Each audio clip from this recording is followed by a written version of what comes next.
श्रीकृष्णचरणकमलेभ्यो नमः। श्रीमद्भगवद्भक्तेभ्यो नमः।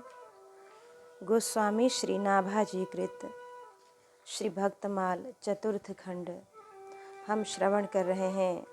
श्री पृथ्वीराज जी का चरित्र। कल हमने श्री कोल जी, श्री अल्ल जी और श्री कर्मानंद जी का सुप्रसिद्ध भक्त चरित्र श्रवण किया।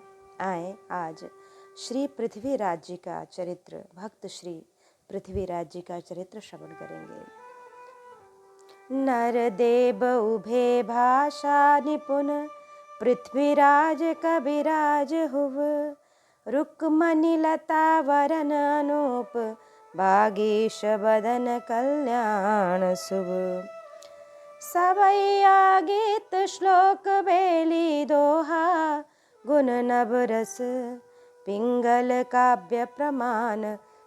विविध विधि गायो हरि जस, पर दुख विदुख श्लाघ्य वचन रचना जू विचारे। अर्थ विचित्र निमोल सवे, सारंग उरधारे। श्री कल्याण सिंह जी के सुपुत्र श्री पृथ्वीराज जी संस्कृत और हिंदी दोनों भाषाओं में काव्य रचने में बड़े ही निपुण थे। आपके द्वारा रचित सवैया गीत श्लोक बेली दोहा आदि विविध छंदों में काव्योचित गुण साहित्य के नवरस पाए जाते हैं। आपके छंद शास्त्र के सभी नियमों का पालन करते हुए अनेक प्रकार से हरियश का वर्णन किया है और दूसरे को दुखी देखकर उससे सुखी करने का उपाय बताते हैं। आपकी वचन रचना विद्वानों के द्वारा प्रशंसनीय है। काव्य के अर्थ रूपी धन को अमूल्य मानकर उसे अपने हृदय में उसी प्रकार धारण करते जैसे भ्रमर मकरंद को। कृष्ण रुक्मिणी बेली नामक आपका काव्य अनुपम है। उससे पढ़ने से ऐसा लगता है कि आपके कंठ में स्वयं सरस्वती का वास था। नरदेव उभय भाषा निपुण, कि मनुष्य भाषा में निपुण इसलिए थे क्योंकि आप में पूर्ण रूप से मनुष्यता था। मानव धर्म एवं मानव संस्कृति में निष्ठा थी। मानव धर्म संस्कृति में निष्ठा होने से मनुष्य के द्वारा आदरित थे। सब आपको आदर करते थे। जो जिस देश भाषा की भाषा में निपुण होगा उसका वहाँ आदर होगा और वहाँ की संस्कृति में उसकी निष्ठा संभव हो सकती है। देव भाषा में निपुण थे, तात्पर्य यह कि संस्कृति में उसकी निष्ठा संभव हो सकती है। उसका देव भाषा में निपुण थे, तात्पर्य यह कि आप में वेदत्व था। देवों में आपकी निष्ठा थी। देवगण आपका आदर करते थे। नर भाषा में निपुण थे, उसी का फल है कि पृथ्वीराज थे। पुनः आप में वेदत्व था, अतः देव भाषा में निपुण थे, अतः उसका फल यह था कि कविराज थे। केवल तुकबंदी करने वाला कवि नहीं कहलाता है। कवि अर्थात सर्वज्ञ, विवेकी, बुद्धिमान, उनमें राजा अर्थात श्रेष्ठ थे। कवि न मुशना कवि, गीता जी का श्लोक है। यदि कोई म्लेच्छ भाषा में निपुण हो तो उसका म्लेच्छ आदर करेंगे और उसमें भी म्लेच्छ भाव संभव है और उसकी म्लेच्छ गति भी हो सकती है। अतः पूर्वाचार्यों ने उपदेश दिया कि न पठेत यावनिम भाषाम, अर्थात म्लेच्छ यवन भाषा नहीं पढ़ना चाहिए। पृथ्वीराज में म्लेच्छत्व का अभाव तथा पूर्ण रूप से मनुष्यत्व, देवत्व का विकास था। पृथ्वी पर रहने वाले मनुष्य की भाषा नर भाषा है और ऊपर के लोकों में रहने वालों की भाषा देव भाषा है। अतः दो ही भाषाएं मुख्य हैं। पृथ्वीराज दोनों में ही चतुर थे।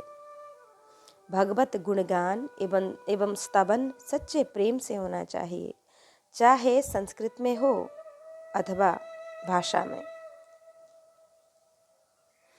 संस्कृत मूल है और नर भाषा शाखा है, अतः दोनों का अध्ययन करना चाहिए। मूल के बिना शाखा एवं उसके बिना फल फूल संभव नहीं, और शाखा फल और फूलों के बिना मूल की शोभा नहीं। दोनों भाषाओं में से किसी एक भाषा के द्वारा लौकिक पारलौकिक संपूर्ण लाभ संभव है। दोनों भाषाओं में संतों के वाक्य प्रमाण है। एक दृष्टांत है दो पंडितों का कि किसी नगर में दो पंडित रहते थे और कथा प्रवचन करते थे। एक संस्कृत के बड़े विद्वान थे और दूसरे हिंदी के। एक वाल्मीकि रामायण भागवत आदि की कथा कहते थे, दूसरे रामचरितमानस ब्रजविलास भक्तमाल आदि की। संस्कृत के विद्वान भाषा ग्रंथों के वाक्यों को प्रमाण नहीं मानते हैं। कभी कभी एक मंच पर दोनों एकत्र हो जाते तो वहाँ परस्पर विवाद हो जाता। दोनों अपने अपने पक्ष पर दृढ़ रहते। एक बार दोनों में कड़ा संघर्ष हो गया। हाथापाई की नौबत आ गई। दंड मुंड सम्मेलन की तैयारी हो गई। प्रबुद्ध श्रोताओं के बीच बचाव करने के पर भी वाक्य युद्ध चालू रहा। हिंदी के विद्वान ने संस्कृत के विद्वान को कई गालियां दे दी। इससे क्रुद्ध होकर संस्कृत के पंडित ने न्यायालय में मानहानि का वाद उपस्थित कर दिया। दोनों न्यायालय में उपस्थित हुए। हिंदी के पंडित ने कहा, हमने हिंदी भाषा में गाली दी है। वादी महोदय हिंदी वाक्यों को प्रमाण नहीं मानते हैं, अतः हमारी गालियां इनकी दृष्टि में अप्रमाणित हैं, इन्हें बुरा नहीं मानना चाहिए। भाषा वाक्यों को प्रमाणित सिद्ध करने के लिए हमने गाली दी, इसलिए वाद व्यर्थ और निरस्त होने के योग्य है। संस्कृत के पंडित ने कहा, गाली तो गाली है, चाहे जिस भाषा में हो, मानसिक भावों को प्रकट करने का माध्यम भाषा ही तो है। इसका मानसिक दुर्भाव प्रकट हुआ, अतः प्रमाण है। हमारा अपमान हुआ। दोनों तर्कों को सुनकर विद्वान न्यायाधीश ने निर्णय दिया कि संस्कृत के पंडित ने यदि हिंदी को गाली मानी तो इन्हें अन्य हिंदी वाक्य भी प्रमाण मानना चाहिए। अपमानित करने का लक्ष्य नहीं था, अतः हिंदी के पंडित को मुक्त किया जाता है। तब से संस्कृत के पंडित भाषा वाक्यों को भी प्रमाण मानने लगे। कविराज कि कृष्ण रुक्मणी बेली काव्य के अतिरिक्त बीठल रात दूहा, गुरु प्रार्थना, श्री कृष्ण स्तुति, श्री राम स्तुति, गंगा स्तुति और फुटकर गीत, पद और प्रशंसात्मक दूहा आदि विविध रचनाएं बड़ी प्रसिद्ध हैं आपकी। सभी प्रकार के छंदों में सभी रस एवं अलंकारों का उत्कृष्ट रूप से समावेश हुआ। अतः कविराज विशेषण अति उपयुक्त है कि गुरु महिमा। दीक्षा गुरु बिठलेश है, गुरु गदाधर व्यास, चतुराई गुरु राम सिंह, तीन गुरु पृथ्वीदास। कि श्री पृथ्वीराज जी मंगलाचरण में कहते हैं कि हरि जेम हलाडो तिमे हाजिले काय धनासु जोर कृपाल, मोली दीबो छत्र माथे, देवो सो लेव सदयाल, रीस करो भावे रलियावत, गज भावे खर चाड़ गुलाम, माहरे सदा ताहरी माहव, रजा सजा फिर ऊपर राम, तू सामी पृथ्वीराज ताहरो, बलि बीजों को करे बिलाग, रूडो जी को प्रताप रावलो, बूढ़ो जी को अम्लिड़ो भाग। कि हे हरि, आप हमें जैसे चलाओ हम वैसे ही चलते हैं। हे कृपालु, आप स्वामी से मुझ दास का क्या जोर है। आप चाहे मेरे सिर पर लकड़ियों का बोझ रख दें और चाहे छत्र रख दें। आप चाहे मेरे ऊपर क्रोध करें अथवा कृपा करें, यह आपकी इच्छा है। आप चाहे हाथी पर चढ़ा दें और चाहे गधे पर चढ़ा दें, मैं आपका गुलाम हूँ। हे माधव, मेरे ऊपर आपकी सर्वदा कृपा है। हे राम, आपकी दी हुई सजा भी मुझे स्वीकार है। आप स्वामी हैं और पृथ्वीराज दास है, फिर दूसरा ऐसा कौन है जो हमें आपसे अलग कर दे। आपका प्रताप जितना श्रेष्ठ है उतना ही मेरा भाग्य खोटा है। बेली काव्य के आरंभ में आप कहते हैं कि मैं निर्गुण हूँ, आप गुणनिधि हैं। फिर भी मैं आपके गुणों का गान आरंभ करता हूँ। जैसे कोई कठपुतली चित्रकार के चित्र का चित्रण करने लग जाए। आरंभ में कियो जेणि उपायो गावण गुण निधि हूँ निगुण। किरिकठ चित्र पूतली निज करी चित्रारे लागी चित्रण। विविध विध गायो हरिजस।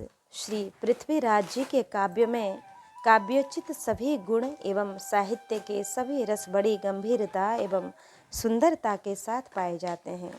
सखियां रुक्मणी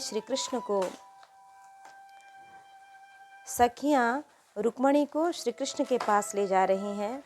वह पद पद पर रुकती हैं, जैसे मदमत्त हाथी लोह लंगर से बंधा चल रहा हो। उपमा में 3 बातें हैं, मत्तचाल, यौवन, मदोन्मत्तता और लज्जा। इस दोहले में अनुप्रास, यमक, रूपक उपमा के दर्शन होते हैं।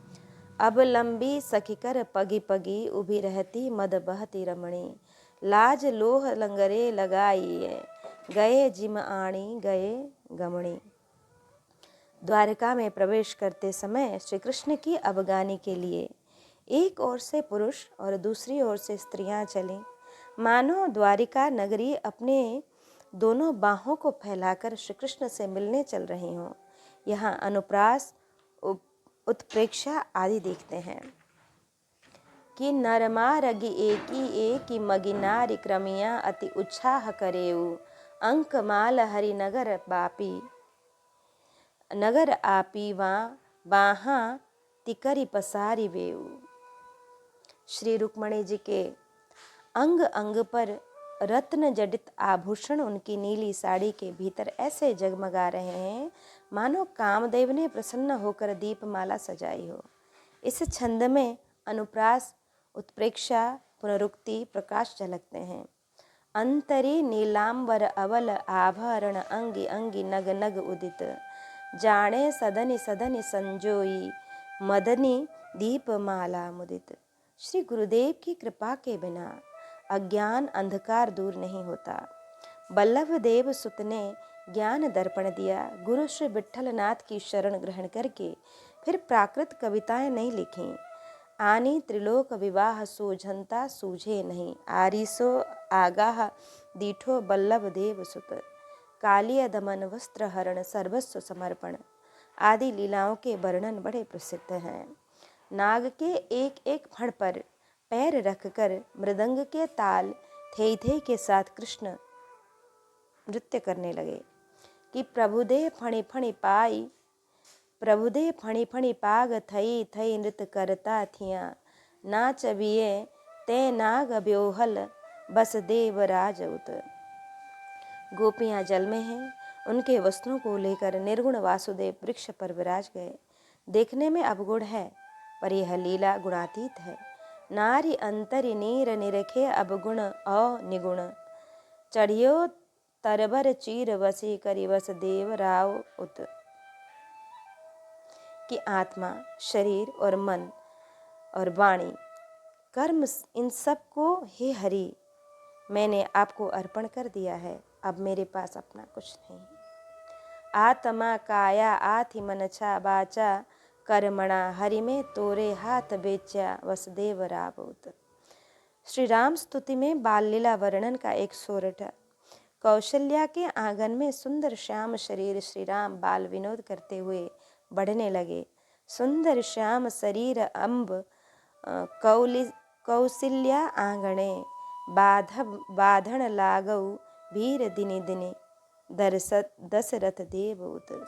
श्री गंगा जी की स्तुति करते हुए श्री पृथ्वीराज जी कहते हैं कि मेरे जन्म जन्म के पाप समूह को गंगा माता ने एक साथ ही काटकर मुझे भवबंधन से मुक्त कर दिया। कीधा पाप जिकेह जन्म जन्म तई जूजुबा तई भाजियाँ तिकेह भेला ही भागीरथी। भक्ति विषय फुट कर बहुत से गीत हैं। प्रहलाद, गज, परीक्षित, ग्वाल बाल और पांडव आदि सभी की सुध ली। सबको संकट से बचाया। भक्तों का स्वामी, स्वामित्व को निभाने वाला श्री कृष्ण सरीखा दूसरा नहीं दिखता है कि प्रहलाद भाल गणभाल परिखत गुबाल पंडवा भणी। सारीखो कोई ना सूझे सांवला धणी करे सेवणा धणी। कि पिंगला काव्य प्रमाण श्री पृथ्वीराज जी कि सभी कविताएं पिंगला अर्थात छंद शास्त्र के द्वारा प्रमाणित हैं। छंदों में गुरु लघु वर्णों का और गणों का यथास्थान प्रयोग भी है। इन नियमों का उल्लंघन करने से कविता में दोष आ जाते हैं। पिंगल एक भाषा भी राजस्थानी के अंतर्गत है। ये पिंगल डिंगल दोनों के कवि थे। बेली में डिंगल भाषा का ही प्रयोग करते थे। छंद और काव्य शास्त्र से प्रमाणित छंद उत्तम माने जाते हैं। रचि छंद ही शुद्ध रसो अवरुद्ध, सुबुद्ध सचो शुभ भूषण है। जुत जुक्ति अनूठी उक्ति समेत अनर्थ सुवर्ण विदूषण है। गुण जाल गुपाल गुहो मणिमाल, विशाल हृदय कवि भूषण है। कविता समसार पीयूषण है, श्रुति भूषण है दृग्भूषण है। गायो हरिजस। जिस कविता में भगवान का सुयश नहीं है उसका पढ़ना उसी प्रकार नीरस है जैसे कठपुतली का संग। हरिजस रस कहीं कबित मही, सुने कौन फलता ही। सठ कठपुतली संग घुरी, सोए को फलता ही। वचन रचना जो विचारे। विचार करके शास्त्र सम्मत वाक्यों की रचना करते थे। कवि छंद में चरण रखते समय विचार करते हैं और सुवर्ण अर्थात अच्छे अक्षर को ढूंढते हैं। इन्हें शूर अच्छा नहीं लगता। चरण धरत शंकत ही, भावत ना ही शूर। सुरवन को ढूंढत फिरत, कवि विचारी चूर। सागर उर्धरे। एक अर्थ तो भावार्थ में दिया गया है, उन्हें भ्रमवत सारग्राही कहा गया है। दूसरा अर्थ यह है कि सारम गीयते इति सारंग। सार तत्व जो प्रभु एवं उनके गुणगण उन्हें गाने वाले को सारंग कहा जाता है। अतः साधु संत ही सारंग हैं। सबे सारंग उर्धारे का अर्थ है सभी साधु संत आपकी कविताओं को अपने हृदय में कंठ में धारण करते थे। जिसका आदर संत न करे वह काव्य व्यर्थ है। जो प्रबंध बुध नहीं आदर ही, सो श्रम बादि काल कवि करही। रुक्मणी लता वरण अनुपम की राजस्थानी डिंगल भाषा के इस काव्य का नाम है बेली कृष्ण रुक्मणीरी। श्रीमद् भागवत की सुप्रसिद्ध कथा का ही सविस्तारण वर्णन है। श्रृंगार रस की प्रधानता के साथ अन्य सभी रस भी यथास्थान पाए जाते हैं। इनकी 8-10 टीकाएँ और संस्कृत गुजराती आदि में कई अनुवाद हुए हैं। और श्री रुक्मणी का पत्र लिखना, श्री कृष्ण का आना, शिशुपाल आदि से युद्ध, विवाह, द्वारिका में विहार आदि का सांगोपांग वर्णन है। प्रस्तुतः काव्य के अंत में कवि का कथन है कि इसका भलीभांति रस स्वादन करने के लिए तथा अर्थ लगाने के लिए ज्योतिषी, वैद्य, पुराणकार, योगी, संगीतज्ञ, तार्किक, चारण, भाट, भाषा चित्रकार तथा सुकवि होना आवश्यक है। ज्योतिषी, वैद, पौराणिक, जोगी, संगीतो तार्किक सही। चारण, भाट, सुकवि, भाखा, चित्रकरी, एक ठातो अर्थ कही। इस काव्य का नाम बेली है। उसका हेतु कवि के अनुसार यह है, इसका बीज भागवत पुराण पृथ्वीराज का मुख्य पृथ्वी है जिसमें बीज बोया गया। मूल पाठ डालियां, अर्थ जड़ें और श्रोताओं के स्थिर कान ही मंडप हैं जिनके ऊपर यह चढ़ी रहती है। सुख रस की पंखुड़ियां हैं, अक्षर ही पत्ते हैं। भगवत यश सुगंध है, नवरस इसके तंतु हैं। यह दिन रात बढ़ने वाली है। भक्ति इसकी मंजरी है, साहित्य रसिक भक्त भ्रमर हैं। मुक्ति इसका फूल है और परमानंद का भोग इसका फल है। चाहे जिस कसौटी पर बेली को कसा जाए, चाहे जिस दृष्टिकोण से इसकी परीक्षा की जाए, वह अत्यंत ही सराहनीय श्रेष्ठ काव्य है। भाव पक्ष और कला पक्ष दोनों ही अनुपम हैं। श्री पृथ्वीराज जी मूलतः भगवत भक्त, उसके बाद कवि एवं योद्धा थे। इसमें संदेह नहीं कि बेली श्रृंगार रस का ग्रंथ है, परंतु केवल श्रृंगार रस की पिपासा शांति के लिए इसकी रचना नहीं हुई है। इसका आध्यात्मिक पक्ष भी है। इसका स्पष्ट उल्लेख ग्रंथ के अंतिम भाग में हुआ है। सारे ग्रंथों को ईश्वर भक्ति का रूप देकर इसे सांसारिक सुख, वैभव, यश, ऐश्वर्य आदि का साधन तथा जीवन मुक्ति की सीढ़ी एवं स्वर्गलोक की सीढ़ी बताया गया। द्वारिका के अंतःपुर में कृष्ण रुक्मणी का वर्णन करके कवि ने अपना सखी रूप प्रकट कर दिया। रुक्मणी की सखी सरस्वती द्वारा जैसा जाना वैसा लिखा, यह कहकर उसे सत्य प्रमाणित किया और युक्ति पूर्वक अपने ऊपर से भार उतार दिया। यह भी प्रसिद्ध है कि ग्रंथ को समाप्त कर जब ये उसे द्वारका में श्री कृष्ण के चरणों में अर्पित करने जा रहे थे, तो श्री कृष्ण को सुनने की इतनी उत्कंठा हुई कि मार्ग में ही एक वैश्य के रूप में आकर इनसे मिले और उन्होंने संपूर्ण ग्रंथ बड़े प्रेम से सुना। अनेक भाषाओं के साथ संस्कृत में भी बेली की 2 टीकाएं हुई। संवत 1703 में श्री सार ने श्री कृष्ण नंद की आज्ञा से लाहौर में जो टीका की, उसमें कई प्रशंसात्मक श्लोक हैं।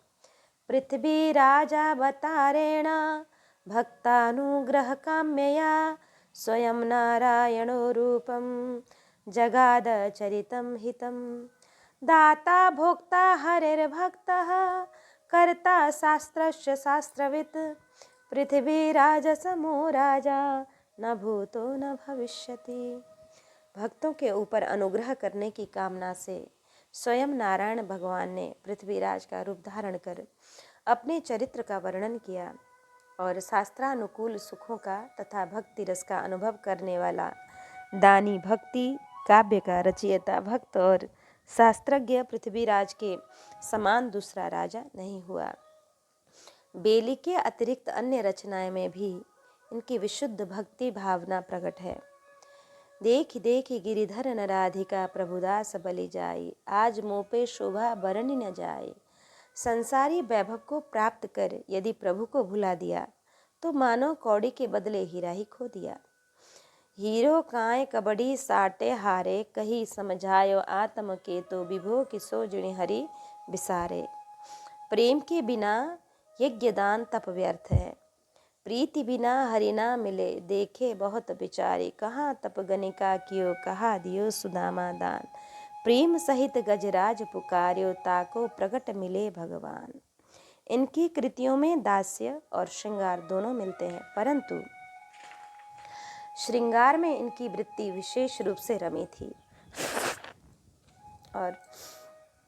और अतः उसमें अधिक रस और सरसता है। रहु रहु रे नंद कुमार सलोने सांवरे, मेरो टूटे गो मोतियन को हार सलोने सांवरे। गोपी भाव की अनुभूति करके आपने लिखा, हरि बिछुरत निकसे नहीं प्रेम लजावत प्राण। लायक होई न दुखन को ढूंढत फिरत मसान। इनके काव्य में तन्मयता, वेदना और कलात्मकता के साथ दर्शन होते हैं। वागीश वदन सरस्वती कंठ में थी। इसके अतिरिक्त भाव यह है कि वागीश वदन यह भगवान का विशेषण है। वागीशा यस्य वदने, श्रीधर जी पूरा श्लोक आप देख सकते हैं। सरस्वती भगवान के श्रीमुख में निवास करती हैं, भगवान की कृपा से भक्त के कंठ में भी निवास करती हैं। ऐसा कहकर भक्त भगवंत की एकता प्रतिपादित कर दी। मारवाड़ देश बीकानेर को नरेश बड़ो, पृथ्वीराज नाम भक्त राज कबीराज है। सेवा अनुराग और विषय वैराग्य ऐसो, रानी पहचानी नहीं मानो देखी आज है। गायो हो विदेश तहाँ मानसी प्रवेश कियो, हियो नहीं छुबे कैसे सरे मन काज है। बीते दिन 3 प्रभु मंदिर न दीठी परे, पाछे हरि देखी भयो सुख को समाज है। मारवाड़ प्रांत में स्थित बीकानेर के राजा श्री पृथ्वीराज जी बहुत बड़े भगवत भक्त और महान कवि थे। भगवान की सेवा में आपको बड़ा भारी प्रेम था और विषयों से ऐसा वैराग्य था कि आपने अपनी रानी को भी नहीं पहचाना। ओ, इन्हें ऐसा लगा कि इससे पहले देखा ही नहीं था, आज देखा है। एक बार आप विदेश गए, वहाँ आपने मानसी सेवा के निमित्त मन में से मंदिर में प्रवेश किया, परंतु हृदय में भगवान के दर्शन नहीं हुए। अब कैसे सेवा हो, और बिना सेवा भोजन पान आदि कैसे हो। इस प्रकार 3 दिन बीत गए और भगवान के दर्शन मंदिर में नहीं हुए। चौथे दिन मंदिर में भगवान के दर्शन हुए। तब आपने उनकी मानसी सेवा की और महान सुख का अनुभव किया। सेवा अनुराग। दीक्षा देने के साथ ही आप विट्ठलनाथ जी ने इन्हें सेवा का रहस्य बताकर सेवा सौंपी। तभी से इन्हें अनुराग हो गया। सेवा छोड़कर मुक्ति भी भक्त नहीं चाहता है, भक्त नहीं चाहते हैं। पुनः सेवा के अनुरागी चंद्रहास, नामदेव, देवा पंडा, शिल्पिल्ले, भक्ताबाइयों की कथाएं द्रष्टव्य हैं, हम श्रवण कर चुके हैं 2 खंड में। विषय वैराग्य। लौकिक विषयों में शारीरिक एवं मानसिक रोग रहते हैं, अतः त्याज्य है कि हास्य में विषाद बसे, विद्या में विवाद बाद, भोग माही रोग पुनि, सेवा माही दीनता। आदर में मान बसे, सूचि में गिलान बसे, आवन में जान बसे, रूप माही छीनता। जोग में अभोग और संयोग में वियोग बसे, पुण्य माही बंधन और लोभ में अधीनता। निपट नवीन ये प्रवीण निसुबिनी लीन, हरि जु सो प्रीति सब हिम सो उदासीनता। प्राणी सुख के लोभ से विषयों का सेवन करता है, पर जहाँ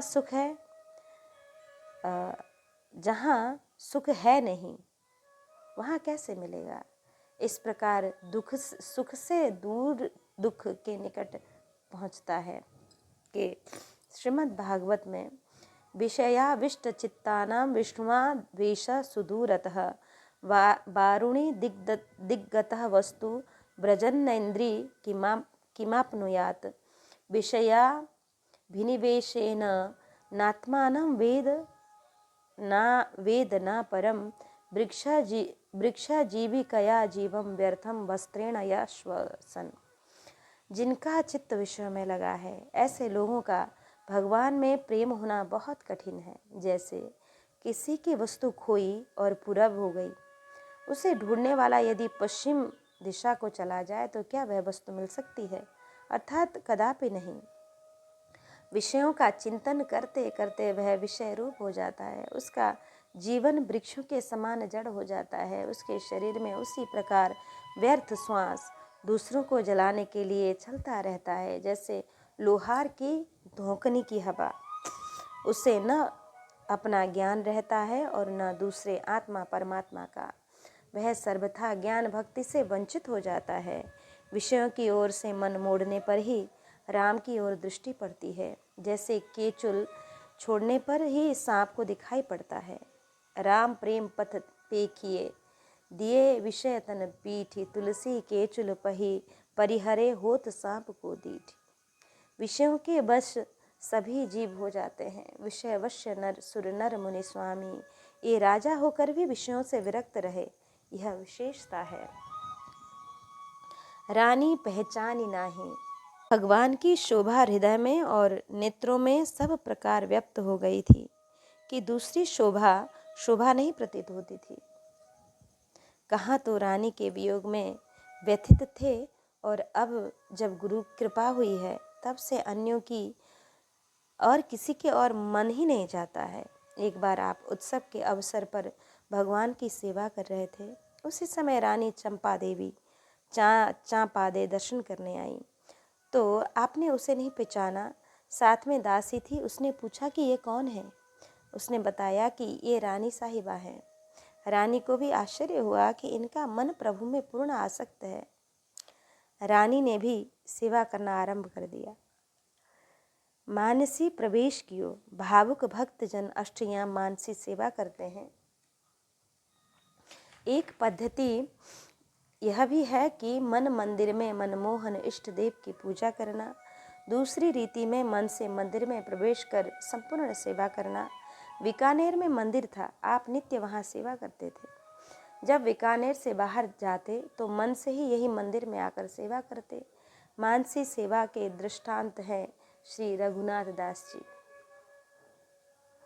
कि प्रभु मंदिर न दिठी परे, मंदिर में प्रभु नहीं दिखे अतः सेवा नहीं हो सकी। बिना सेवा किए 3 दिन तक आपने भोजन प्रसाद ही नहीं पाया। एक दिन श्री हरिराम व्यास को भी ध्यान में दर्शन नहीं हुए। वहाँ उसका कारण भक्तापराध था। श्री कबीर जी की स्तुति करके जब क्षमा याचना कराया तब दर्शन हुए। यहाँ ऐसी बात नहीं थी, यहाँ ध्यान की सत्यता थी। जब मंदिर में प्रभु है ही नहीं तो दर्शन कैसे हों? यदि कोई यह कहे कि भगवान बाहर जहाँ थे वहाँ क्यों नहीं दिखे और मंदिर में जो मजदूर लगे थे वे क्यों नहीं दिख पड़े, तो उसका समाधान यह है कि आपने मंदिर के बाहर ध्यान नहीं किया और मजदूरों का ध्यान नहीं किया, अतः वे नहीं दिखाई पड़े। तब शंकर देखे उधरी ध्याना, सतीजो कीन चरित सब जाना। ध्यान करके देखने से जाना जाता है, बिना ध्यान किए ही संपूर्ण ज्ञान भगवान को होता है। सती कपट जाने उसुर स्वामी, सब दर्शी सब अंतर जामे। यद्यपि सती ने सीता का रूप धारण कर रखा था, पर राम जी ने बिना ध्यान किए ही जान लिया कि ये तो सीता जी हैं। लिख के पठायो देश सुंदर संदेश, यह मंदिर ना देखे हरि बीते दिन 3 है। लिख्यो आयो साच बाची अति ही प्रसन्न भये, लगे राज बैठे प्रभु बाहर प्रवीण है। सुनो एक और यो प्रतिज्ञा करी ही अधरी, मथुरा शरीर त्याग करे रसलीन है। पृथ्वी पति आनी के मुहिम दई काबुल की, बल अधिकाई नहीं काल के अधीन है। भक्तराज राजा पृथ्वीराज जी ने पत्र में यह सुंदर संदेश लिखकर अपने देश को भेजा कि 3 दिन तक मंदिर में भगवान के दर्शन नहीं हुए। वहाँ से जो उत्तर लिखकर आया उसे पढ़कर आप अत्यंत प्रसन्न हुए। पत्र में लिखा था कि मंदिर में सफाई पुताई एवं मरम्मत के लिए कारीगर लगे थे, इसलिए भगवान 3 दिन तक दूसरी जगह विराजे थे। एक चरित्र और सुनिए। भगवत प्रेम में तन्मय होकर राजा पृथ्वीराज ने यह दृढ़ प्रतिज्ञा की कि मैं अपने शरीर को मथुरापुरी में ही छोड़ूंगा। यह जानकर परीक्षा के लिए बादशाह ने इन्हें काबुल की लड़ाई पर भेज दिया। आप में महान आत्मबल था, अतः आप काल के अधीन नहीं थे, अर्थात इच्छानुसार शरीर त्यागने की आप में सामर्थ्य थी। मथुरा शरीर त्याग करे। यद्यपि भक्ति के लिए आवश्यक नहीं है कि वह देश काल का विचार कर शरीर त्याग करे, परंतु भावुक भक्त अपनी भावना के अनुसार शरीर त्यागने में भी इष्ट से धाम से संपर्क रखते हैं, मन का विश्वास नहीं करते। किंचित मन के चंचल होने से उसके अनुसार गति की आशंका बनी रहती है। अतः श्री हरिदास छंद में 156 में वृंदावन में ही शरीर त्याग करने का दृढ़ संकल्प किया और भीष्म पितामह ने निश्चय किया था कि श्री कृष्ण का दर्शन करते करते शरीर छोड़ूंगा। सदैव देवो भगवन प्रतीक्षताम, कलेबरम यावदीदम हिनुम्यहम कि देवादिदेव भगवान श्री कृष्ण जब तक यहाँ स्थित रहकर प्रतीक्षा करें, जब तक मैं इस शरीर का त्याग न कर दूं। मुहिम दई काबुल की। एक बार अकबर बादशाह के दरबार में बैठे थे ये। उसी समय बादशाह ने कहा, मैंने सुना है कि कवि होने के साथ साथ आप बहुत बड़े ज्योतिष भी हैं, तो यह बताइए कि आपकी मृत्यु कब और कहाँ होगी। तत्काल आपने उत्तर दिया कि आज से 6 महीने बाद, और मथुरा में श्री यमुना जी के तट पर। उस समय वहाँ एक सफ़ेद कौवा बैठा दिखाई पड़ेगा। यह सुनकर बादशाह के मन में आया कि देखें इनकी बात कैसे सत्य होती है। इसी विचार से काबुल के भयंकर मोर्चों पर भेज दिया। बादशाह ने सोचा कि प्रथम तो ये युद्ध में वहीं मारे जाएंगे, यदि बचे भी तो इतनी दूर से मथुरा आना शीघ्र संभव न होगा। तब इनकी बात झूठी हो जाएगी। आत्मबल आप में अधिक था, अतः टीकाकार ने कहा बल अधिकाई नहीं काल के अधीन, यह भक्त में भगवत्ता है। श्री किलदेव जी का भी दृष्टांत है इसमें। गागेयम मृत्यु गंजो नहीं ज्यो कील करण नहीं कालवश, जीवन अवधि रहे निपट अलप दिन, कलप समान बीते पल न बिहात है। आगम जनाए दियो चाहे इन्हें साचो कियो, लियो भक्ति भाव जाके छायो गात गात है। चालियो चढ़ी साड़ीनी पे लई मथुरा पुरियानी, चालियो चढ़ी साड़ीन पे लई मथुरा मधुपुरियानी, करी के स्नान प्राण तजे सुनी बात है। जय जय धुनी भई व्यापी गई चहु ओर आहो, भूपति चकोर जस चंद दिन रात है। श्री पृथ्वीराज जी को अपनी आयु का पता था। जब आपने देखा कि अब हमारी आयु थोड़े ही दिनों की है, तब आपको एक एक क्षण कल्प के समान बीतने लगा। भगवान इनकी प्रतीक्षा को सत्य करना चाहते थे, अतः प्रभु ने इन्हें भविष्य का ज्ञान करा दिया। राजा के अंग प्रत्यंग में भक्ति का भाव व्यक्त था। वे तत्काल साड़िनी पर सवार होकर चल दिए और मथुरापुरी में आ गए। वहाँ आपने श्री यमुना जी में स्नान किया और ब्राह्मणों को दान दक्षिणा दिया। इसके बाद आप आसन लगाकर बैठ गए। भगवान का ध्यान करके इन्होंने शरीर को त्याग दिया। चारों ओर जय जय की धुनी फैल गई। बादशाह ने जब यह समाचार सुना तो वह बहुत प्रभावित हुआ और सदा के लिए आपके सुयश रूपी चंद्रमा का चकोर की तरह अनुरागी बन गया। आगम जनाए दियो। जब जीवन के 2 दिन रह गए, तब इनके इष्ट देव श्री गोपाल जी एक बालक का रूप धारण कर इनके पास आए और बोले, आप अपनी प्रतिज्ञा का स्मरण करो, 2 दिन की अवधि समीप है। भक्त गिरा सांची करन प्रभु की बात सुनते ही आपने साड़नी पर चढ़कर प्रस्थान किया। 600 कोस की लगभग दूरी को पार कर 2 दिन में मथुरा आ गए। उन दिनों सबसे तेज सवारी साड़िनी ऊँट ही थी और बच्चों को घी पिलाकर ज्येष्ठ वैशाख की धूप में रेतीले मैदान में छोड़ दिया जाता था। वह उसी गर्मी से भागता रहता। इस तरह की महीनों की क्रिया से साड़िनी का निर्माण होता है।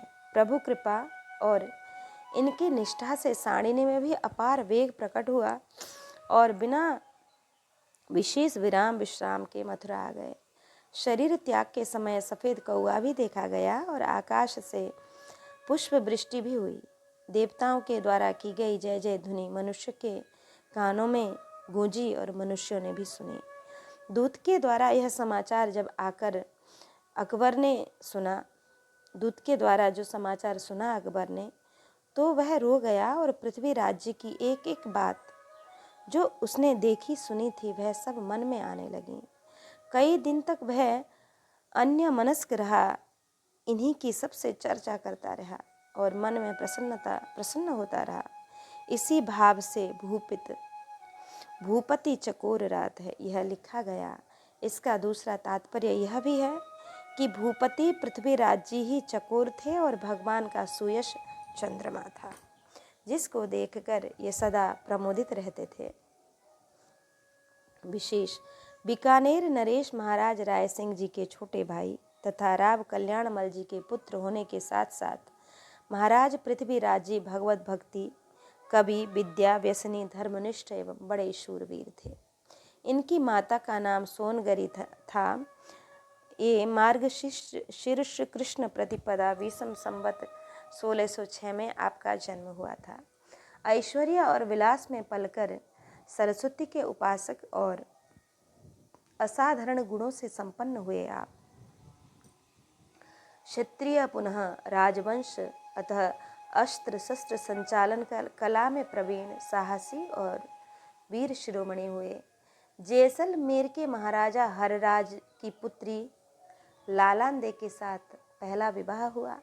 मुगल बादशाह के अधीन रहने वाले प्रायः प्रत्येक राजा को बादशाह के लश्कर में रहना पड़ता था। श्री राय सिंह जी बादशाह के सेनापति थे। इनके दबाव से आज्ञा से पृथ्वीराज जी को भी अकबर का दरबारी बनना पड़ा, अन्यथा यह इनके स्वभाव के विरुद्ध था। वहाँ रहकर भी आपने हिंदुत्व की, सती नारियों की, स्वतंत्र भावनाओं की रक्षा की और महाराणा के प्रशंसक एवं प्रेरक रहे। राय सिंह ने इन्हें बादशाह के दरबार में जाने की आज्ञा दी। दंपति को वियोग असह्य था। पृथ्वीराज ने वादा किया कि 6 महीने में आ जाऊंगा। इनकी वीरता, चातुरी एवं काव्य विनोद को देखकर बादशाह ने इन्हें बीकानेर नहीं जाने दिया। मुश्किल से आज्ञा लेकर आए। एक दिन अवधि से ऊपर बीत गया। विरह के वश खान पान त्याग कर पति चिंतन करती हुई लालांदे ने प्राण त्याग दिए। स्मशान में चिता जल रही थी, तब ये पहुंचे। इनके मुख से निकला कि कंथा उभा कामिणी साईं तू मत मार, रावण सीता ले गए वे दिन आज संहार। अर्थात हे भगवान, मैं यहाँ खड़ा हूँ, मेरी प्रिया को मरने मत दो। रावण ने सीता का हरण किया था, उन दिनों की याद कीजिए। तो रांधियो नहीं खा बहूरे बासदे निसड मुँह देखत तू बालियाँ लाला हंदा हड्ड। हे अग्नि, अब तुझसे पकाया हुआ भोजन मैं नहीं किया करूँगा, क्योंकि मेरे देखते देखते तूने लालांदे के शरीर को भस्म कर दिया। इस प्रकार के अनेकों छंद कहे। पागल की तरह खान पान छोड़कर विरह व्यथित रहने लगे। मंत्रियों ने विचारा कि हर राज की दूसरी पुत्री चापांदे है, जो रूप, गुण, चातुर्य और काव्य कला में लालांदे के समान ही है। उसे चिता भस्म से निकाली पुनर्जीवित हुई कहकर इन्हें दिखाया जाए तो भावोन्माद के वशीभूत उसे लालांदे समझ लेंगे। आयोजन सफल हुआ। अब इनके आनंद का ठिकाना नहीं रहा। उन्माद उतर गया। तत्पश्चात उन्हें रहस्य का बोध हो गया। वे बोल उठे कि आई है चांपा अड़े बा लाला अब नाही, विधिवत पाणी ग्रहण हो चुका। तब पृथ्वीराज ने कहा, चापा डगला 4 सामा होए, दीजे सजल हिंडल ते गलहार हस्त मुखा हर रायरी। अर्थात हे चांपा, भक्षस्थल पर पड़े हार को झुलाती हुई तथा हास्य की किरणें बिखेरती हुई अपने प्रिय के पास आ तो सही। चांपा ने भी कवित्व में उत्तर दिया, मुकुल परिमल परिहरे अब आए ऋतुराज, कि अली नहीं आली हयन की कली बिकसे के ही काज। अर्थात वसंत ऋतु के आने पर जब भ्रमर पुष्पों के मकरंद को छोड़ दे तो कली किसके लिए विकसित हो। अपने समान काव्य रचना में कुशल देखकर परस्पर स्नेह बढ़ा और दोनों का दाम्पत्य जीवन सुखमय रहा। प्रसिद्ध है कि एक बार पृथ्वीराज अपनी दाढ़ी संवार रहे थे। उनको एक सफ़ेद बाल दिखाई पड़ा तो उसे उखाड़ कर फेंक दिया।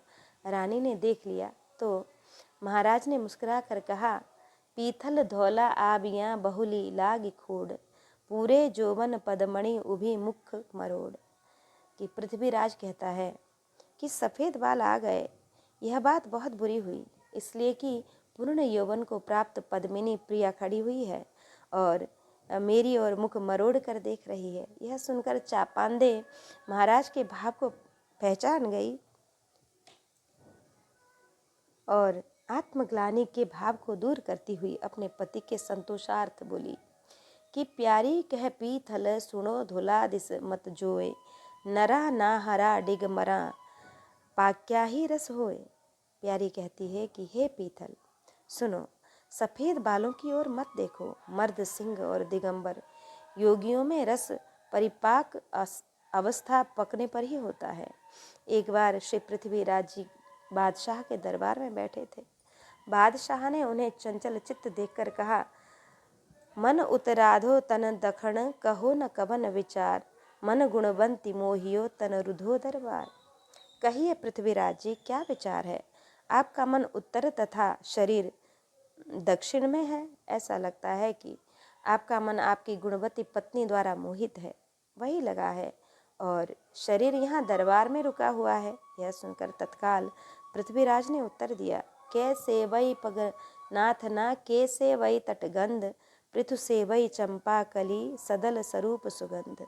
बादशाह, मेरा मन या तो अपने स्वामी श्री कृष्ण के चरणों का सेवन करता है अथवा उसके समीप विराजमान तुलसी की गंध का। संसार में आता है तो अपनी रानी के गुण रूप आदि का सेवन करता है। इस प्रकार आपके बड़े बड़े संवाद प्रसिद्ध हैं। राज्य के वैभव विलास में रमे रहने के कुछ दिन बाद ईश्वर की प्रेरणा से इनके मन में एक झटका सा लगा। जीवन में एक नया मोड़ आया और इन्हें अनुभव हुआ कि इस अनित्य संसार में फंसकर हम अपना जीवन यूं ही बिता रहे हैं। मानसिक पश्चाताप वाणी द्वारा प्रकट हुआ। पृथुजू में अवरा पुणे गुण छणे गोपाल, माणक गूंथ मोताहला मडगल धत्ती माल। प्रिय हिर पृथु हिर तजी गुण मानवा, जोड़े किया जतन जाने चित्त भ्रम, बाधिया गल गादह रतन। पृथ्वीराज जी कहते हैं कि मैंने श्री गोपाल जी के श्रेष्ठ गुणों को छोड़कर दूसरे के गुण गाए, अपनी बुद्धि और वाणी का दुरुपयोग किया। मानो अमूल्य रत्नों मोतियों की मालाओं को मुर्दे के अथवा गधे के गले में पहना दिया। यह बड़ी भारी भूल हुई। भविष्य में ऐसी भूल नहीं करूँगा। संसार सागर से पार करने वाला एक ईश्वर ही है। तू भी ही तारण समथ जल ऊपर पाखाण, ताई तरी जग तारिणे तई केहा पाखाण। बसती जे उजर भई उजर ते पुनिवास, यह जग अरहट की घड़ी देखी हंस्यो पृथुदास। तुम्बी के कारण पत्थर जल पर तैर सकता है, अर्थात साधनों से भवसागर पार किया जा सकता है। वह हमारे वश की बात नहीं है कि जिसने बिना किसी आधार के पानी पर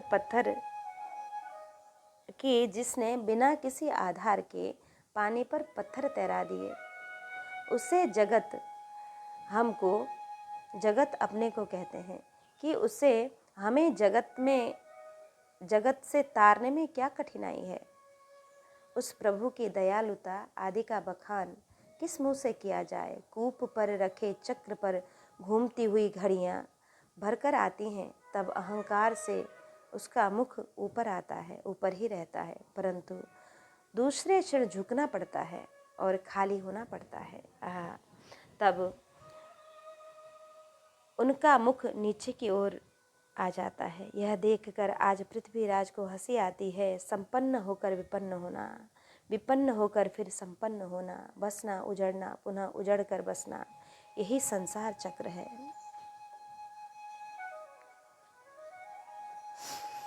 संसार में ही मन को लगाए रखना बुद्धिमानी नहीं। इस प्रकार के भाव श्री पृथ्वीराज जी के मन में चक्कर काटने लगे। सोचने विचारने के पश्चात उन्होंने तीर्थ यात्रा, सत्संग और भगवत शरणागति को अपना कर्तव्य समझा। स्वयं विद्वान थे, शास्त्रों के रहस्य का बोध था, सत्संग भी कभी कभी मिलता ही था, अतः मानसिक पश्चाताप ने वैराग्य को उत्पन्न कर दिया। श्री पृथ्वीराज ने ब्रज में आकर वहाँ के तीर्थों का दर्शन किया। श्री मथुरापुरी में स्नान दान के बाद आपने चतुर्वेदी ब्राह्मण से पूछा कि इस समय दर्शन और सत्संग के योग्य कौन से महापुरुष हैं। उन लोगों ने कहा, राजन, इस ब्रजमंडल में एक से एक बढ़कर महिमा वाले भजनानंदी सिद्ध एवं रसिक संत हैं। उनमें गोकुल के श्री विट्ठलनाथ जी प्रसिद्ध हैं। बड़े बड़े राजा महाराजा गुणी ज्ञानी उनकी वंदना करते हैं। प्रथम आप उनके दर्शन कीजिए। राजा तत्काल गोकुल आए और दर्शनों से प्रभावित होकर उनसे ब्रह्म संबंध लेकर उनके शिष्य बन गए।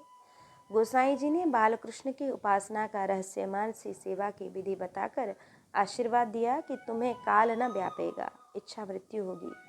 आपके मन में प्रभु की छवि बस गई। संसार के सब विषय मन से दूर हो गए। श्री गोसाई जी की आज्ञा से आप घर को आए। रानी ने आकर स्वागत किया। उस समय आप रानी को न पहचान सके। पश्चात रानी ने जब आपकी ऐसी प्रेम दशा देखी तो वह भी इनके भावानुकूल होकर श्री बालकृष्ण की उपासना करने लगीं। आपका संपूर्ण परिकर वैष्णव हो गया। 252 वैष्णव वार्ता में लिखा है कि एक समय राजा परदेश गए, तब बीकानेर के ऊपर शत्रु चढ़ आए। श्री ठाकुर जी ने 3 दिन तक शत्रुओं से युद्ध किया। 3 दिन तक मंदिर के किवाड़ भीतर से बंद रहे, किसी के खोलने से नहीं खुले।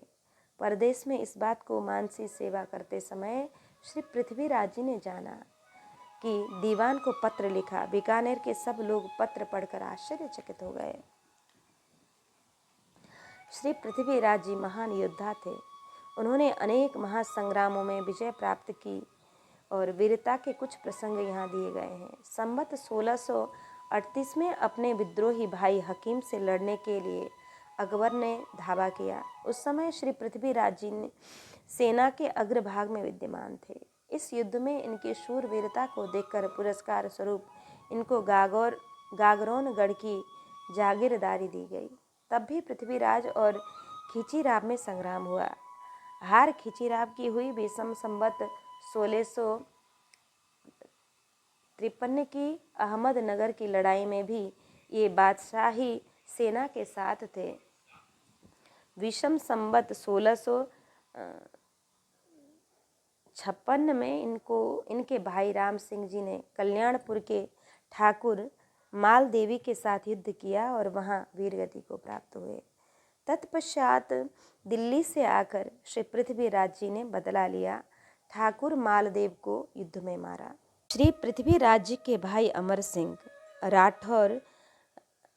राठौर का अकबर बादशाह से विरोध हो गया। 2000 राजपूत लेकर अमर सिंह जी ने बादशाह का खालसा लूट लिया।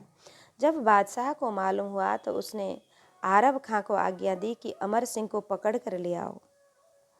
उस समय पृथ्वीराज जी ने कहा, वह आपके विरुद्ध हो गया है, अतः आपके द्वारा दंड पाने के योग्य है, परंतु वह गिरफ्तार होने का नहीं। जो उसे गिरफ्तार करने जाएगा वह भी मारा जाएगा। बादशाह ने कहा, मैं उसे अवश्य पकड़ लूँगा। कुछ दिनों के बाद समाचार आया कि अमर सिंह मारे गए। तब बादशाह ने पृथ्वीराज से कहा, अपने भाई को जलदान करो। इन्होंने कहा, नहीं, बात झूठी है। कुछ देर बाद दूसरी सूचना आई कि आरब खां मारा गया। अमर सिंह का ऊपर का धड़ उड़कर हौदे में पहुंचा और वहां से कटारी का वार हुआ। यह सुनकर बादशाह ने कहा, या अल्लाह, धन्यवाद है अमर सिंह के लिए। श्री पृथ्वीराज जी अमर सिंह धर्मनिष्ठ था, सच्चा हिंदू था और उड़ना शेर था।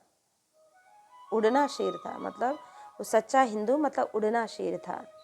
तुम्हें भी धन्यवाद है, तुम्हारा वचन सत्य निकला। ये अपने बड़े भाई को पिता तुल्य मानते थे, अतः उनकी आज्ञा से विवश अकबर के प्रतिष्ठित दरबारी रहे, परंतु कभी अकबर को सिर नहीं झुकाया। देश की स्वतंत्रता के लिए अकबर से लोहा लेने वाले महाराणा प्रताप का सुयश बार बार अकबर के दरबार में गाते रहे। एक बार इनकी रानी चापांदे ने इन्हें पत्र लिखा कि महाराणा प्रताप कुछ कर नहीं पावेंगे। आपने उत्तर दिया कि उनकी वीरता का परिचय शीघ्र मिलेगा। आपने मौका पाकर प्रताप को पत्र लिखा। उसके अनुसार भीलों की सेना लेकर राणा प्रताप ने 9 घंटे में आगरा को लूट लिया। श्री पृथ्वीराज जी परिस्थितिवश अकबर के सहायक रहे, परंतु स्वतंत्र का झंडा फहराने वाले एकमात्र महाराणा प्रताप के स्वतंत्र प्रेम के प्रति इनकी बड़ी श्रद्धा और सहानुभूति रही। जिस समय महाराणा स्वतंत्रता प्राप्ति की साधना में बन भटक रहे थे, तभी एक दिन बन बिलाव ने इनके सुपुत्र के हाथ से घास की रोटी का टुकड़ा छीन लिया। क्षुधा से पीड़ित बालक का रोना सुनकर महाराणा का मन दुखित हो गया। साधारण मानव किसी कमजोरी का अनुभव कर अपने आत्मगौरव को तिलांजलि देने को तैयार हो गए तथा अकबर को इन्होंने संधि पत्र लिख भेजा कि इस पत्र को पाकर अकबर की खुशी का ठिकाना नहीं रहा। उसने पृथ्वीराज को बुलाकर पत्र दिखाया और व्यंग किया कि पढ़ो अपने हिंदू कुल सूर्य का पत्र। इस पत्र को पढ़कर पृथ्वीराज को विश्वास नहीं हुआ। इस अविश्वास को उन्होंने अकबर के सामने प्रकट कर दिया। अपने कथन की सत्यता प्रमाणित करने के लिए बादशाह से समय मांगकर उन्होंने इतिहास प्रसिद्ध बद्ध पत्र लिखा। यदि यह पत्र न लिखा गया होता तो आज जो गौरव महाराणा प्रताप को प्राप्त है यह प्राप्त न होता। पत्र पाताल जो पतसाह बोले मुकुहुता बयण मिहर पश्चिम दिस माह उगे कास पराभूत पटकू मूछा पाण के पटकू जिततन करद दीजे लिख दीवान इण दो महली बात इक। कि महाराणा प्रताप यदि अकबर को अपने मुंह से बादशाह कह दे तो समझ लो कि कश्यप के पुत्र सूर्य भगवान पश्चिम दिशा में उगने लगे हैं। हे एक लिंग के दीवान, मैं मूछों पर ताप दूं अथवा आत्मघात कर लूं, इन दोनों में से एक बात मुझे स्पष्ट लिख भेजो। इस पत्र को पढ़कर महाराणा का जमा हुआ खून खौल उठा। उन्हें आत्मबोध हुआ, विचार बदल गए। महाराणा ने पृथ्वीराज को उत्तर लिखा। तुरक कहासी मुखपतो इण तनसु इकलिंग उगे जहाँ उगसी प्राची बीच पतंग खुशी हुत पोथल कमध पटको मूछा पाण पछटन है जैते पतो कमला सिर के वाण सांग मूढ़ सहसी सको समजस जहर सवाद भड़ पीथल जीतो भला बैण तुरक सुबाद। एक लिंग शिव की शपथ, इस शरीर पर जब तक मुख है तब तक प्रभु प्रताप के मुख से अकबर को तुरक ही कहलावेंगे। सूर्य जहाँ उदित होते हैं वही उदय होंगे, पश्चिम दिशा में नहीं। हे पृथ्वीराज, जब तक शत्रुओं के सिर पर तलवार का प्रहार करने के लिए प्रताप जीवित है, आप खुशी से अपनी मूंछों पर ताप दें। बराबर बालों की कीर्ति विष जैसी कड़वी लगती है, अतः प्रताप अपने सिर पर सांगों के प्रहार ही सहेगा। आप यवनों से विवाद में विजय प्राप्त करें। इसी पत्र व्यवहार के संबंध में श्री पृथ्वीराज की दूसरी धर्म पत्नी चापांदे और उसका कविताबद्ध वार्तालाप भी लोकप्रिय है। चापांदे ने कहा, आज मैंने सुना है कि प्रताप और अकबर के में संधि हो रही है। यह अति अनुचित है। पति जिद की पतसाह सु यही सुने में आज कह पाताल अकबर कहाँ करियो बड़ो अकाज। यह सुनकर पृथ्वीराज ने उत्तर दिया कि जब ते सुने हैं बैन तब ते नामो कुचैन पाती नेक सो विलम्ब न लगा पाती नेक सो विलम्ब न लगा बैगो लेके जमदूत से समस्त राजपूत आज आगरे में आठों जाम उधम मचावेगो काहे पृथ्वीराज प्रिया नेक उर धीर धरो चिरंजीवी राना सुमलेच न भगावेगो मन के मरद मानी प्रबल प्रताप सिंह बब्बर जो तड़पी अकबर पे आवेगो। इस प्रकार महाराणा की प्रशस्ति में और भी बहुत से पृथ्वीराज के दोहे प्रसिद्ध हैं जो इनकी दिव्य राष्ट्रीय भावना प्रकट करने वाले हैं। श्री पृथ्वीराज जी कट्टर सनातन धर्मी और गो भक्त थे। अपने समय में यवनों द्वारा बढ़ी हुई गो हत्या को देखकर आपका दिल दहल उठा। तब आपने एक छप्पाई में एक गाय के गले में बांध दिया। एक छप्पे लिखकर एक गाय के गले में बांध दिया। घूमती फिरती वह गाय शाही महल के नीचे जा पहुंची और वहां जो अदालत की सांकल लटक रही थी उससे अपना सींग सहलाने लगी। सांकल के हिलने से भीतर का घंटा बज गया। बादशाह ने समझा कि कोई बड़ा फरियादी आया है। वह झट से बाहर निकल आया, गाय के गले से खोलकर छप्पा पढ़ा। तब उसके मन में करुणा आई और उसने गोहत्या निषेध का आज्ञा पत्र प्रसारित कर दिया। गोहत्या बंद हो गई। गो भक्ति की लहर सर्वत्र फैल गई कि अधर धरत तृणमुख ताहि नहीं को मारत सोमे निस दिन चरत बैन दुर्बल उच्चारत सदा खीर घृत झरत मोर सुत पृथ्वी वसावत कह तुरक को कटु कहाँ हिंदुत्न मधु पावत हम तगार पन्ही हमी गलो कटावन हम दिए पुकार अकबर शाह से कहा खून हमने किए। प्रसिद्ध है कि अकबर के पास एक दोहा आया, उसका उत्तर किसी ने न दे पाया। तब अकबर ने पृथ्वीराज को लाहौर से बुलवाया और दोहा देकर उत्तर मांगा।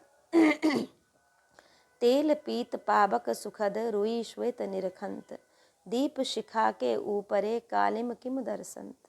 इन्होंने दोहा पढ़कर तत्काल उत्तर दिया, मंदिर माहि तम घनो दीप शिखा खिन्न निखंत उधर तुच्छ उगलत यह कालीम यूं दिसंत। आप बड़े निर्भीक एवं स्पष्टवादी पिंगल तथा डिंगल दोनों भाषाओं के कवि थे, यह हमने पहले भी श्रवण किया।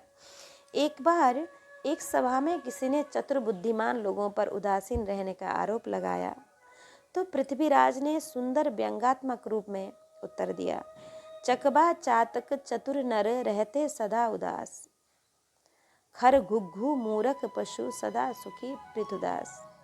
कि श्री पृथ्वी राज्य के कटक चले जाने पर अकबर ने अपनी सभा में सूनेपन का अनुभव किया। काव्य सरिता का प्रवाह मंद पड़ गया। तानसेन और बीरबल भी संसार से विदा हो ही चुके थे। ऐसे समय में भी एक भील चकबी चकवा को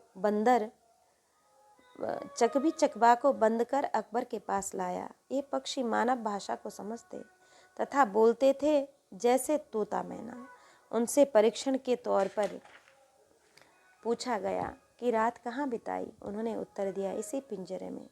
अकबर ने कहा, यद्यपि यह भील पक्षियों का शत्रु है, फिर भी उसके ऊपर करोड़ों मित्र न्यौछावर किए जा सकते हैं, क्योंकि इसने स्वभावतः रात में वियोग सहने वालों का संयोग कराया। सभा रत्न खान पान उपस्थित थे। उन्होंने दोहे की अर्धाली बना दी, सज्जन बारू कोदड़ा या दुर्जन की भेंट। अकबर ने प्रसन्न होकर कहा, इस दोहे को पूरा करो, पर खाना जी मौन रहे। उस समय अकबर को पृथ्वीराज की याद आई। पत्र लिखकर उन्हें बुलवाया। उन्हें पत्र मिल गया, पर जीवन अवधि सीमित थी, अतः बादशाह के पास न जाकर मथुरा विश्राम घाट पर आ गए। दूत को पत्रोत्तर द्वारा उत्तर दिया। बादशाह ने उनके अंतिम संस्कार का समाचार सुना। पत्र पढ़ा तो खाना के पद की पूर्ति इस प्रकार थी, सज्जन बारू कोधड़ा या दुर्जन की भेंट, रजनी का मेला किया विधि के अक्षर मीट। इस दोहे को पढ़कर अकबर प्रसन्न तो हुआ, पर वह धन्यवाद बधाई किसे देता। स्मृति के आंसू बहाते हुए उसने यह दोहा पढ़ा कि पीथल सू मजसिल गई तान सेन सूरंग, रीझ बोल हंसी खेल वो गयो बीरबल संग। भक्त बर कविवर श्री बीरबर श्री पृथ्वीराज ने अपने जीवन चरित्र से लोक में आदर्श स्थापित कर विषम संवत 1657 में नश्वर शरीर त्याग कर भगवत धाम को प्राप्त किया। उनकी वाणी और उनका चरित्र मनुष्य मात्र को प्रेरणादायक है। अधिकांश प्रसंग राजस्थान भारतीय विशेषांक बीकानेर से लिए गए हैं। इनका प्रसंग बहुत विलक्षण है, बहुत बड़ा भी।